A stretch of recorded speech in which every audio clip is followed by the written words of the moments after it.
Now, Tughlaq dynasty. Ghiyasuddin founded the Tughlaq dynasty in 1324 CE.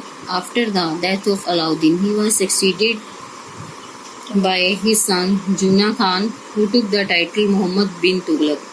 यानी गियासुद्दीन ने अलाउद्दीन की मृत्यु के बाद तुगलक राजवंश की नींव रखी और उसने अपने पुत्र जूना खां के द्वारा विजय प्राप्त की और उसे मोहम्मद बिन तुगलक का शीर्षक प्राप्त हुआ।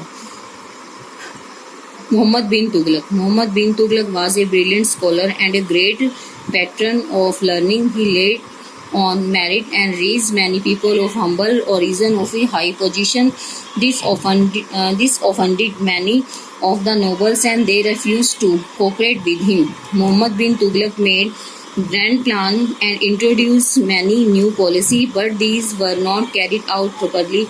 These failed experiment lowered his prestige and revolts broke out in many parts of his empire and provinces began to break away. Muhammad bin Tughlaq died in 1351. इसमें मोहम्मद बिन तुगलक एक प्रतिभाशाली शासक था और वो ज्ञान का संरक्षक था और उसने मेरिट के आधार पर लोगों को उच्च पदों पर बिठाया और उसने कई पादरी उसके सहायक ये सब मिलकर काम करने के पक्ष में नहीं थे, वे इसको कोऑपरेट नहीं कर रहे थे। उसके बाद मोहम्मद बिन तुगलक ने जो है कई योजनाएं बनाई और नई नीतियों से उनको अवगत करवाया। ये नीतियां पूरी तरह से लागू नहीं हुई। उसके असफल परीक्षण के कारण उसकी प्रतिष्ठा को बहुत नुकसान पहुंचा। उसके साम्राज्य में कई जगहों पर जो है विद्रोह शुरू हो गए और मोहम्मद बिन तुगलक की 1351 में जो है मृत्यु हो गई। Firoz Shah Tughlaq. Muhammad bin Tughlaq was succeeded by his cousin Firoz Shah Tughlaq. He led a few military campaigns. He used to tease the nobles and ulemas who allow him to rule peacefully. He could not neither suppress revolts nor win. इसमें क्या बताया गया कि मोहम्मद बिन तुगलक ने अपने भतीजे के द्वारा सफलता प्राप्त की। उसने कई युद्ध अभियान भी किए जिसमें नोबल और उलेमास को खुश करने के लिए वह उपहार देता था ताकि वे शांति से उसे शासन करने दे और क्रांति को दबाया जा सके और उसने विद्रोहों को भी शांत करने की बहुत कोशिश की। And when the provinces that broken away. However, he promoted agriculture, trade, craft, built many new towns and patronized learning. After Firoz's death in 1488, the Sultanate rapidly declined. His successor could not control the nobles or slaves.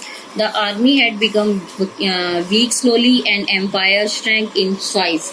इसमें उसने क्या किया, कृषि पे और व्यापार और कला में कई तरह से कई शहरों को बनाया और ज्ञान को संरक्षण दिया। फिरोज शाह की मृत्यु के बाद जो है सल्तनत का जो है पतन होना शुरू हो गया और उसके बाद उसके उत्तराधिकारी नोबल और स्लेव्स पर कोई नियंत्रण नहीं रहा और सेना धीरे धीरे कमजोर हो गई और साम्राज्य जो है बिल्कुल सिकुड़ गया।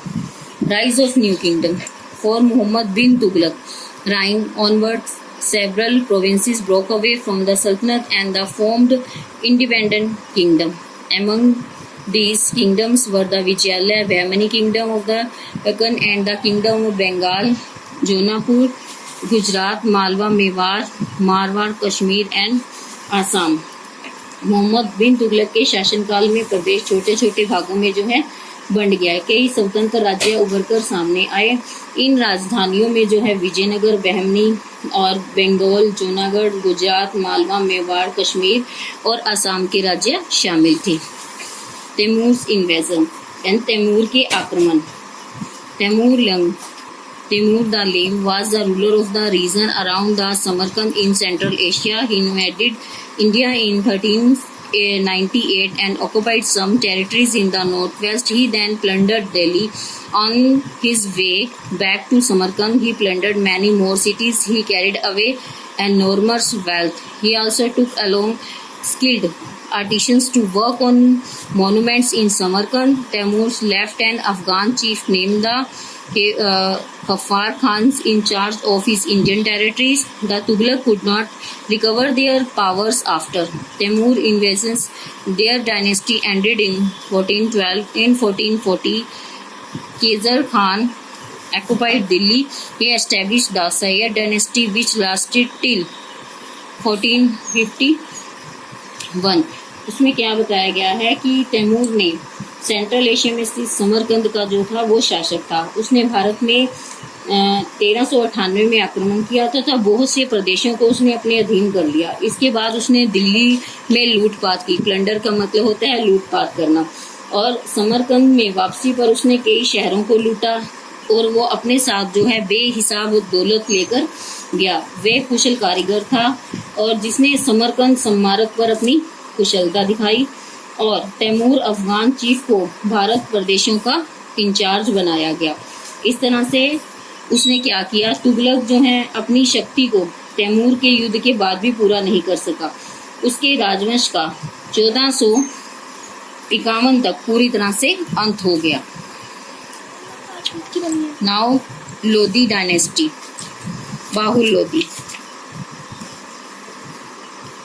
In AD 1451, Bahul Lodi, an Afghan who was the governor of Punjab, occupied the throne of Delhi. He maintained good relations with the nobles. He suppressed rebellion and established his authority over Sindh and Mewar.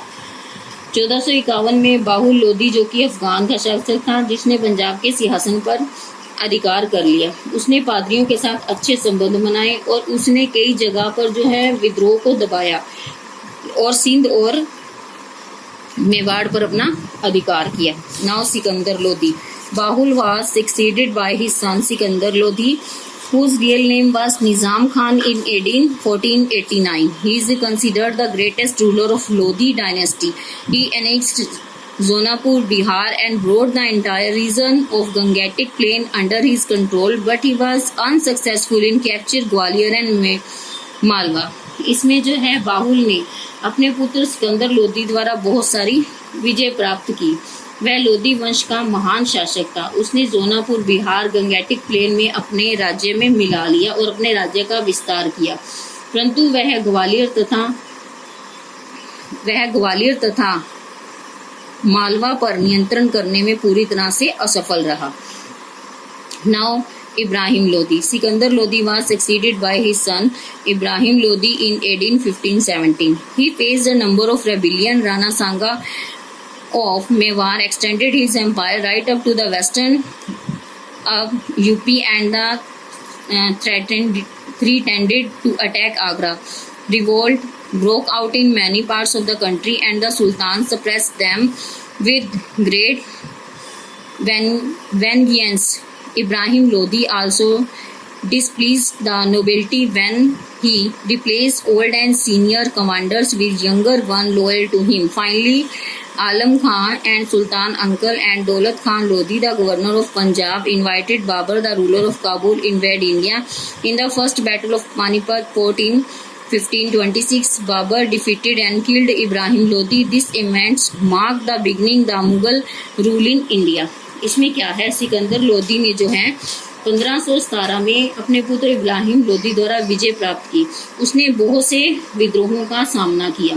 Rana सांगा मेवाड़ में अपने राज्य का विस्तार किया तथा आगरा पर हमला करने की धमकी दी और कई भागों में विद्रोह फैल गया। सुल्तान ने इस विद्रोह को जो है पूरी तरह से दबा दिया। इब्राहिम लोधी जो है अपने पादरियों से अप्रसन्न था, इसलिए उसने यंग नौजवानों को जो है वफादार माना और उसने अपनी सेना में भर्ती किया। अंत में आलम खां सुल्तान और उसके बाद दौलत खान लोधी को पंजाब का गवर्नर बनाया, जिसने बाबर को बुलाया और जो कि काबुल का शासक था, जिसने भारत में जो है कई युद्ध किए।